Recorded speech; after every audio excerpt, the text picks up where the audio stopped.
Muito bem, então, com a palavra, o eminente advogado Dr. Paulo Roberto Iotti Vecchiati, que falará pelo Partido Popular Socialista, autor da presente ação direta de inconstitucionalidade por omissão, e também falará em nome da Associação Brasileira de Gays, Lésbicas e Transgêneros, a BGLT, impetrante do mandado de injunção, tendo, portanto, 30 minutos para a sua sustentação oral.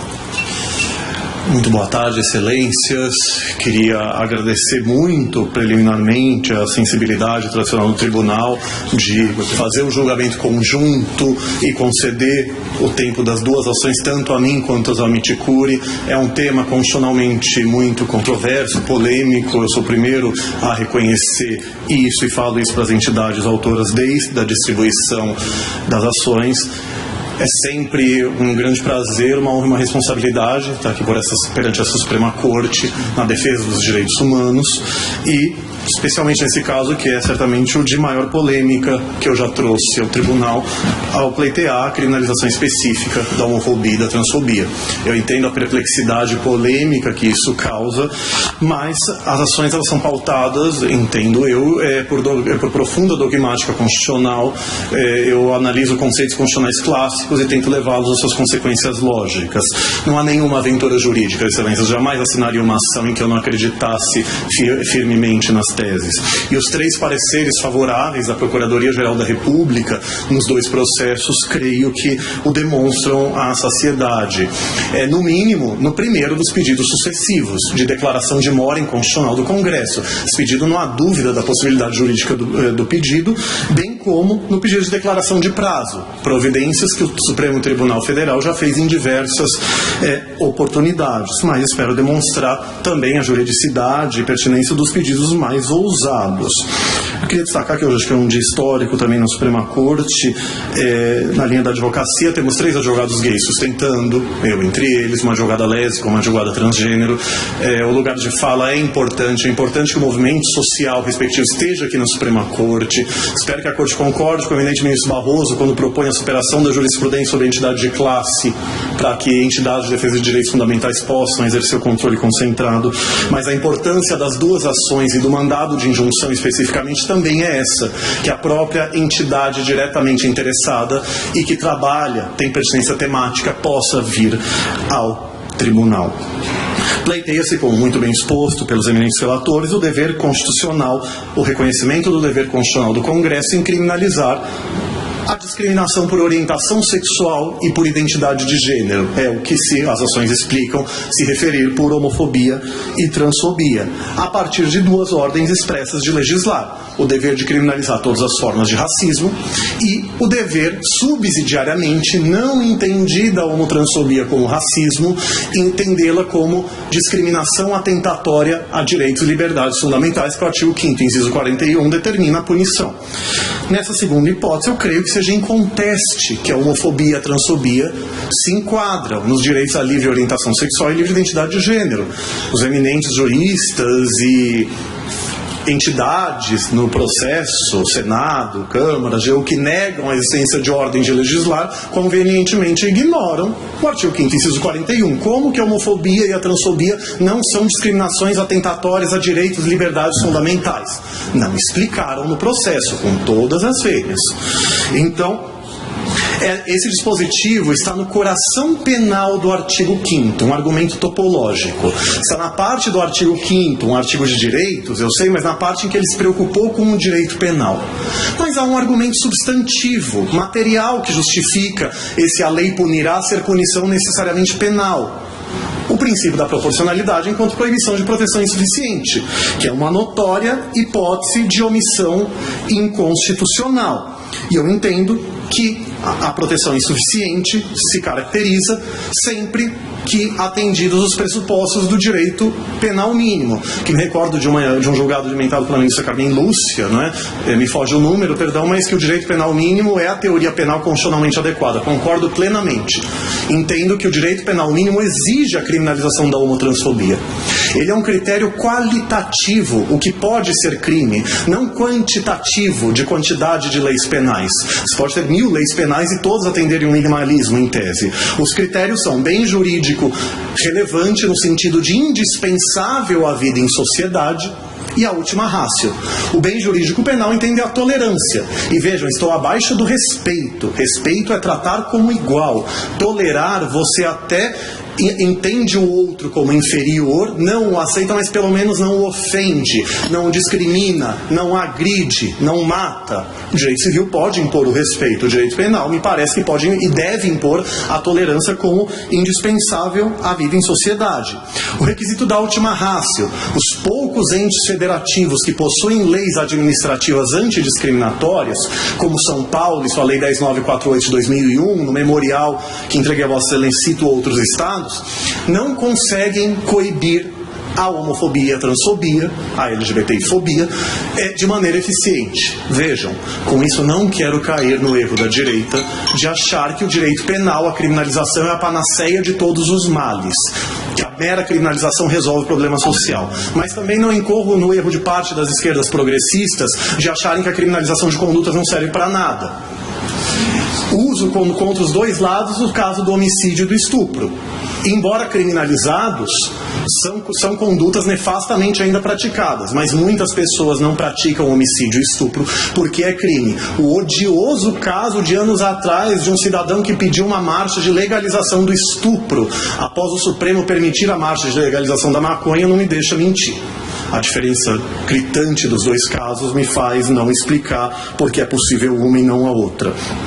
E para a parte relevante da doutrina, o atendimento dos pressupostos do direito penal mínimo torna a criminalização constitucionalmente obrigatória. É a doutrina dos mandados de criminalização implícitos. A professora portuguesa Maria Conceição Ferreira da Cunha, o grande clássico sobre o tema, Luciano Feldens e outros no Brasil. Então, permitam-me dialogar com os ministros e ministras em alguns momentos para enriquecer o debate. Confesso que não consigo entender a decisão do eminente ministro Lewandowski quando extinguiu o mandado de injunção, posteriormente reconsiderado pelo ministro Fachin, quando disse na decisão que o fato da associação impetrante considerar a proteção insuficiente não lhe permite pleitear, não torna a criminalização constitucionalmente obrigatória. Ora, como Vossa Excelência e o ministro Gilmar, no julgamento da constitucionalidade do Estatuto do Desarmamento, falaram, a proibição de proteção insuficiente é inerente ao princípio da proporcionalidade. Então, se a entidade considera a proteção insuficiente e o Supremo concorda com isso, temos uma hipótese de omissão inconstitucional.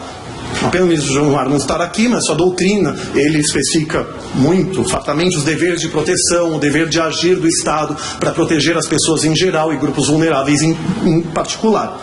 Então, pediria que Vossa Excelência e o Tribunal considerassem essa argumentação. Sobre o cabimento do mandado de injunção.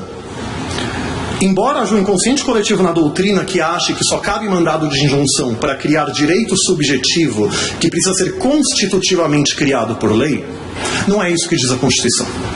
A Constituição diz que cabe mandado de injunção sempre que a ausência de norma regulamentadora inviabilizar direitos, liberdades, é a primeira parte, e prerrogativas inerentes à cidadania, parte final.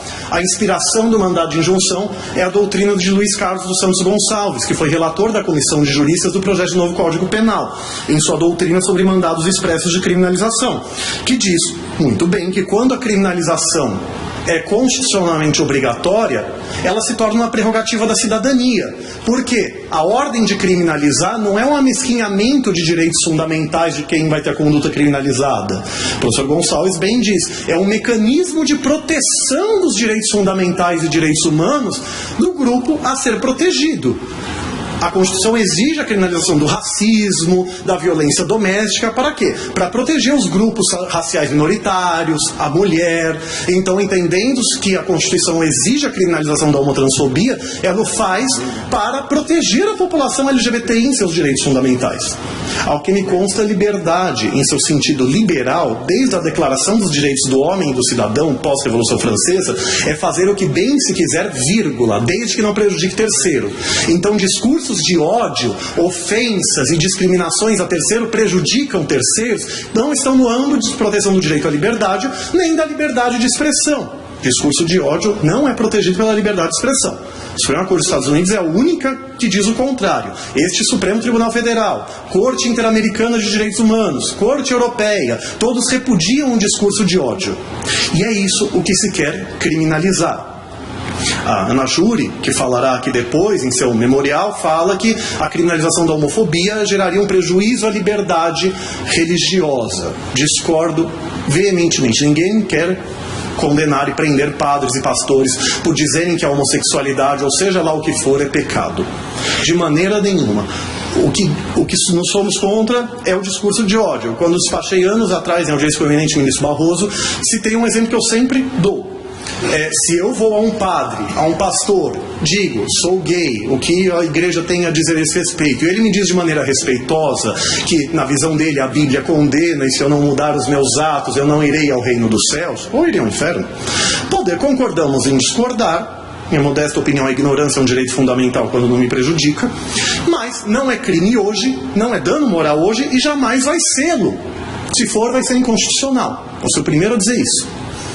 Mas, mesmo exemplo, eu vou ao padre, ele se afasta e fala, sodomita sujo, saia daqui.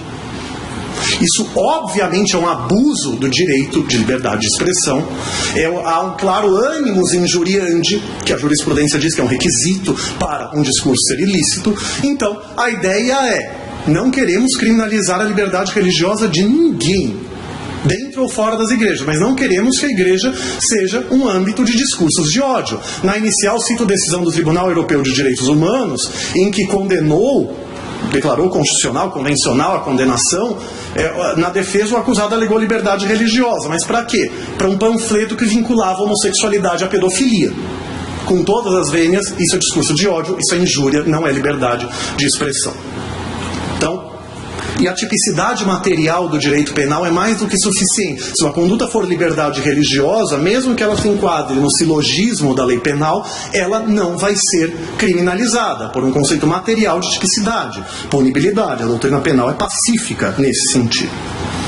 Então, é uma prerrogativa da cidadania das minorias sexuais e de gênero, a população LGBTI, a criminalização da opressão que sofre, pela verdadeira banalidade do mal homofóbico e transfóbico que nos assola.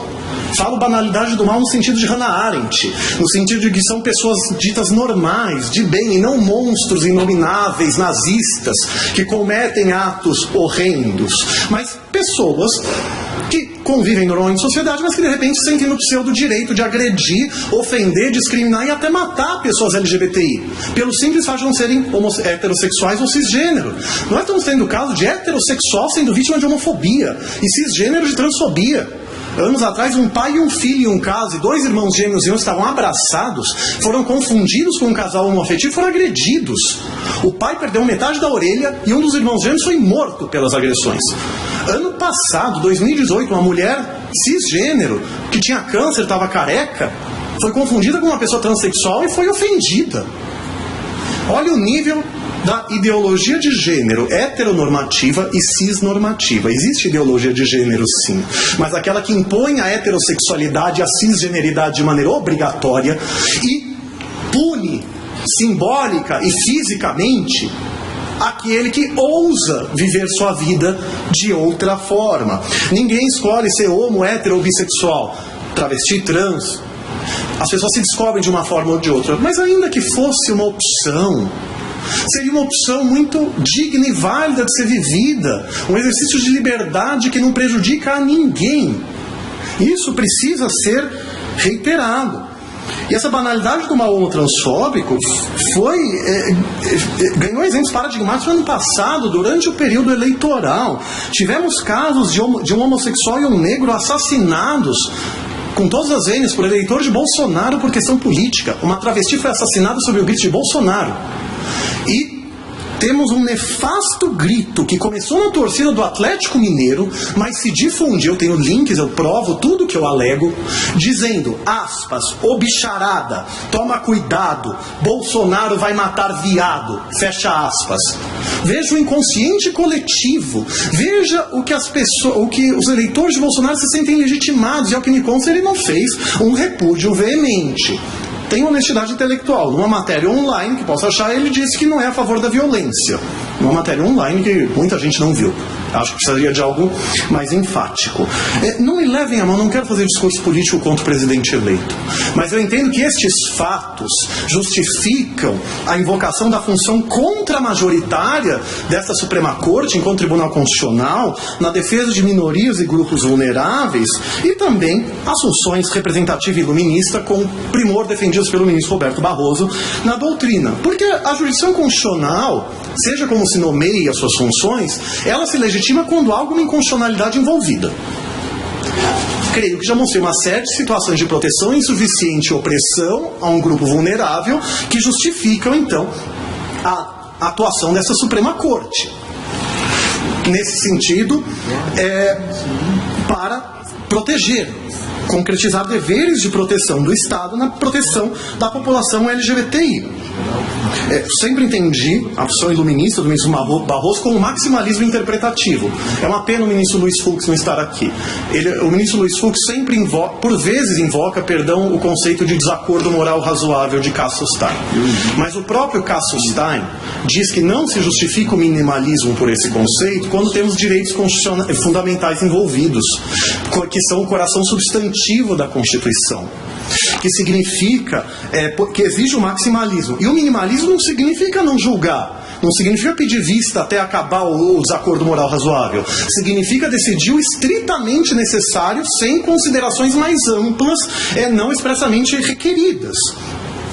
Então, tem sido divulgado na mídia ontem que talvez alguém peça vista no julgamento, saiu no Estadão hoje inclusive, pediria encarecidamente que isso não acontecesse, que o tribunal julgue até o final, ou pelo menos que seja um pedido de vista que respeite o prazo regimental, para não se tornar o que o eminente ministro Marco Aurélio por vezes chama de perdido de vista. Temos uma urgência social. O voto do eminente ministro Celso foi distribuído em dezembro, o meu memorial também, o ministro Fachin liberou para julgamento em 2017. O tribunal está preparado para julgar, então peço encarecidamente que isso aconteça, senão subirei à tribuna para pedir medida cautelar. Principalmente se já tivermos maioria. Formularei petição nesse sentido, se necessário. Então, clama-se que o STF mantenha sua maravilhosa jurisprudência antidiscriminatória na proteção de minorias e grupos vulneráveis e reconheça o dever de proteção da população LGBTI. Isso justifica o cabimento do mandado de injunção e entendo que na ADIM por omissão reforça, porque o mandado de injunção, o Supremo sempre entendeu que a diferença para a ADO era o interesse de agir. Então a ADO você não precisa provar uma necessidade social e no MI é necessário. Mas creio que essas considerações justificam ainda mais o cabimento da ADO também. Homotransfobia como crime de racismo, que o eminente ministro Celso no seu relatório já me ajudou muito na explicação do que as petições iniciais alegam. E o parecer da PGR. O Supremo, no famoso caso Elvanger, HC 82424, decidiu que o antissemitismo é espécie de racismo, na acepção político, social e não biológica. Embora a discriminação por religião já fosse crime, o Supremo entendeu que o antissemitismo era uma discriminação por raça. Por quê? Quando o caso chegou ao Supremo, o senhor Elvanger alegou que seria um crime de discriminação não racista e por isso estaria prescrito. Se fosse, e foi o voto vencido do ministro Moreira Alves, inclusive. O Supremo reconheceu o antissemitismo como crime de discriminação por raça para puxar a imprescritibilidade da Constituição. Então, a maioria do STF, reconhecendo que a Constituição, no artigo 3º, inciso 4º, e a lei antirracismo falam em raça e cor em palavras diferentes, donde, pela máxima hermenêutica, que a lei não possui palavras inúteis, não se pode considerar raça e racismo apenas pelo critério fenotípico de cor de pele,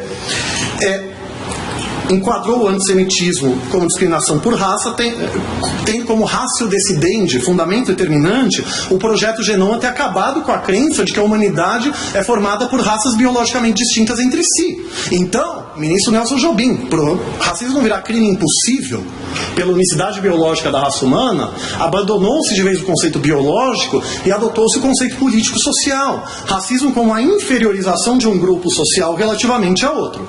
Bem, se este é o conceito constitucional de racismo, conceito ontológico constitucional de racismo, eu acredito que ele seja, então a homofobia e a transfobia configuram um crime de racismo. Você inferioriza as pessoas LGBTI relativamente a heterossexuais e cisgênero. O heterossexismo e o cissexismo, ideologias que pregam a heterossexualidade e a cisgeneridade obrigatórias, são ideologias racistas, porque visam classificar o outro como desigual, inferior, estigmatizá-lo a partir de estereótipos negativos e naturalizar o grupo hegemônico como único natural. Eu proponho, inclusive, que, como requisitos dessa inferiorização de grupos ser racista, que se restringe ainda mais o conceito para que só ocorram discriminações estruturais, sistemáticas, institucionais e históricas, justamente para não ser qualquer coisa que possa ser considerado em racismo. O legislador pode criminalizar praticamente o que ele quiser, desde que ele respeite o princípio da proporcionalidade. Vamos sintetizar assim. Mas, se ele colocar na lei de antirracismo crime de discriminação por time de futebol, por cor de cabelo, e sim, ouvimos isso nas discussões informais, serão crimes de discriminação não racistas, que prescrevem. Então, esse conceito do Supremo dá uma racionalidade que justifica os critérios da lei antirracismo, que fala em raça, cor, etnia, procedência nacional e religião. Ora, quem está querendo privilégios aqui? São religiosos fundamentalistas que não querem que a mesma criminalização que lhes protege, que é a opressão a religiosos, seja garantida à população LGBTI pela criminalização da LGBTI-fobia. Queremos igual proteção penal. Sempre que o Estado reconhece uma opressão como intolerável, ele criminaliza a conduta. Isso é criticável nas esquerdas, mas é um fato objetivo. Beira a má-fé, a violação da boa-fé objetiva, o Senado alegar que a criminalização não resolve o problema. O Congresso criminaliza tudo quando ele entende que a opressão é intolerável. Lei antirracismo, vamos ficar na negrofobia. Lei Maria da Penha, discriminação do HIV/AIDS, crimes contra a infância, crimes contra o idoso nos estatutos respectivos, feminicídio, que na prática é um aumento de pena. Então, não se pode hierarquizar opressões. Se outras opressões contra grupos vulneráveis são criminalizadas, a opressão contra LGBTs tem que ser criminalizada da mesma forma. É esse o sentido do direito à igual proteção penal. Na síntese da minha querida amiga e grande Djamila Ribeiro, que não fala de homotransfobia, a ilação é minha, racismo é um sistema de opressão que supõe relações de poder entre um grupo dominante e um grupo dominado. E o restante da literatura negra antirracismo, que cito no memorial, afirma: raça é um dispositivo político-social de poder que tem a finalidade de garantir privilégios sociais a um grupo dominante e estigmatizar um grupo dominado. Uma construção social de ideologia segregacionista que reproduz relações hierárquicas de poder, falando, autores negros, em alterofobia, discriminação do outro, para naturalizar e justificar desigualdades e a segregação de grupos a partir de estereótipos negativos do grupo inferiorizado e estereótipos positivos. Classificar o grupo dominante como pessoa ideal e o grupo dominado como pessoa degenerada. Veja que tivesse degeneração racial para oprimir negros e tivemos a teoria da degeneração sexual para oprimir pessoas LGBTI. Vejam, esse raciocínio não supõe analogia in malam partem. Se o conceito de racismo é político e social, inferiorização de um grupo social sobre outro, então a interpretação literal, interpretação declarativa do crime de discriminação por raça, do artigo 20 da Lei 7716 de 89, que fala praticar, induzir e incitar o preconceito ou a discriminação por raça, cor, etnia, procedência social e religião, a interpretação literal dele justifica. Estamos aqui dentro do limite do teor literal, que Klaus Roxin, um dos maiores criminalistas vivos, afirma: o limite do teor literal é o único limite da interpretação penal criminalizadora. Estamos dentro da moldura normativa de que falava Kelsen. E a minha interpretação não é por um ato arbitrário de vontade. A interpretação é a partir de conceito do Supremo Tribunal Federal, que é referendado pela literatura negra antirracismo. A ilação é minha, de estender para a homotransfobia, mas acho incoerente o racismo ser um conceito político-social, mas vinculá-lo só à cor de pele. Vejam, me é dito por vezes que a discriminação contra negros e contra LGBTIs tem especificidades. Sim, tem. Mas peguemos a lei antirracismo. Cor, etnia, procedência nacional e religião. Pegue cor e etnia, que ninguém vai duvidar que ambas são racistas. Discriminação contra negros e discriminação contra índios tem especificidades. Discriminação contra negros pobres e contra negros ricos tem especificidades também. E isso não afasta ambas serem racismo. Então a questão é, temos um conceito abstrato de racismo afirmado pelo Supremo. Todas as opressões que se enquadrarem neste conceito serão espécies de racismo. Hoje o racismo é gênero, da qual negrofobia, xenofobia, etnofobia, religiosofobia são espécies. E entende-se que a homofobia e a transfobia também devem se enquadrar. Conceito de raça, então, um conceito valorativo da lei penal, é hegemônico do mundo, críticas doutrinárias à parte, que você pode criminalizar condutas por conceitos valorativos, desde que não haja, na terminologia alemã, uma vagueza intolerável. Não me parece que o conceito de raça, nessa acepção afirmada pelo Supremo e pela doutrina, ainda mais se acolher-se esses requisitos estruturais, sistemáticos, institucionais, históricos que proponho, seja um conceito intoleravelmente vago, com todas as vênias. Então, o pedido se pauta em precedente do Supremo. A primeira turma rejeitou uma vez nisso em um caso, o inquérito 3510 ou 90. 4 ministros disseram simplesmente que a orientação sexual não está na lei antirracismo. O ministro Fux foi o único que tentou enfrentar o argumento. Ele disse que não se poderia considerar homossexuais uma raça porque isso seria desigualar, e o intuito da decisão da união homoafetiva na DPF 132 foi igualar. Eu respondo a isso com 2 fundamentos. Primeiro, vinculação a precedentes, do qual o ministro Fux é um dos grandes defensores no Brasil. O Supremo tem um conceito de racismo no qual a homotransfobia se enquadra. Então, o respeito ao próprio precedente que o 926 do CPC exige em coerência e integridade da jurisprudência, demanda entender a homotransfobia como racismo. Mas eu tenho um argumento material e substantivo também.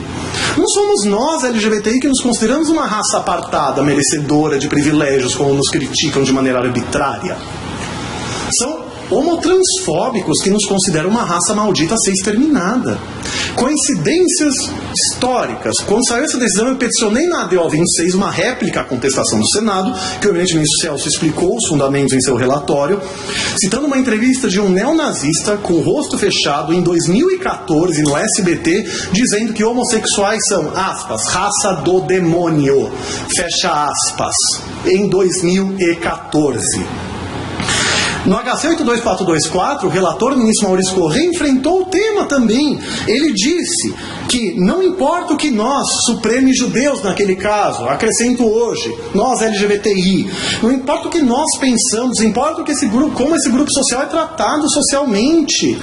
Nós somos considerados uma raça maldita, degenerada, que ou deve ser exterminada ou oprimida e estigmatizada. Esse é o senso comum de boa parte da população que tem medo da população LGBTI por preconceitos arbitrários, mas históricos e institucionalizados. Então, peço o overruling dessa decisão do Supremo por esse plenário.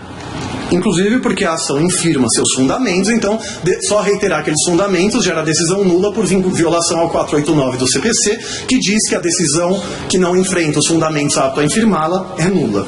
O mesmo se diga sobre artigo de eminentes juristas, que foi citado em algumas peças, Lene Streck, Ingo Sarlet, Jacinto Coutinho, Flávio Pansieri e Clemerson Clare, escreveram um artigo criticando o parecer da PGR. Mas as próprias petições iniciais já infirmam os fundamentos. Eles falam que a lei punirá não deve ser punição penal, não enfrentam a questão do argumento topológico. Dizem que a proibição de proteção insuficiente só se aplica para invalidar leis, não para criar omissão inconstitucional. Bom, eles ou contrariam parte da doutrina, ou ontologizaram uma teoria que pode e deve evoluir nesse caso.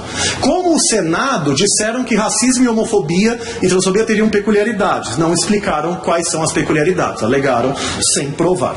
Então, nesse sentido, mas se o Supremo entender, se o Supremo de maneira incoerente a seus precedentes não considerar a homotransfobia como racismo, então deve considerá-la discriminação atentatória a direitos e liberdades fundamentais e declarar a mora inconstitucional com isso, fixar prazo. Embora os poderes políticos protestem, conforme o relatório disse, o Supremo já fixou prazo, ter projeto de lei tramitando, o Supremo já afirmou várias vezes que não afasta a mora inconstitucional. A Constituição quer que a lei seja aprovada, não que ela fique 90 anos sendo debatida no Parlamento, e estamos há pelo menos desde 2001 debatendo a homofobia e transfobia no Congresso Nacional. Aqui, então, eu quero deixar claro, para o Supremo entender a homofobia e a transfobia como racismo, ele está em uma interpretação literal, não extensiva nem analógica. Para ele entendê-la, para ele criminalizar de outra forma, ele tem que exercer função legislativa atípica.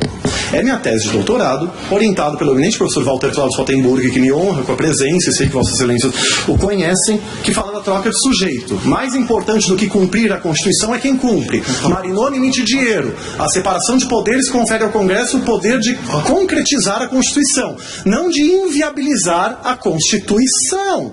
Professor Baiano de Lei da Cunha, interpretação teleológica. A Constituição presume que o Congresso vai cumprir a ordem do Supremo de legislar. Mas se a Constituição ordena que o Congresso legisle e ele não legisla, cabe ao Supremo criar a norma geral e abstrata. Isso não viola a separação de poderes, freios e contrapesos.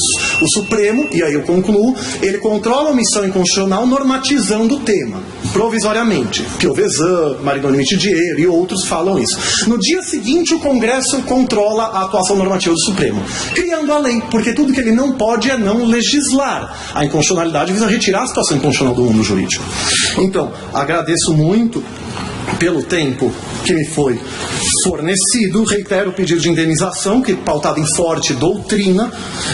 Talvez a PGR tenha querido dizer que não cabe na discussão da omissão inconstitucional discutir o tema, mas numa ação individual, no caso concreto, possa se discutir. Se esse tiver sido o caso, pediria que se explicitasse e se dissesse que as agravantes genéricas de motivo fútil ou torpe abarcam a homotransfobia, porque isso não é feito em geral. Muitíssimo obrigado, Excelência.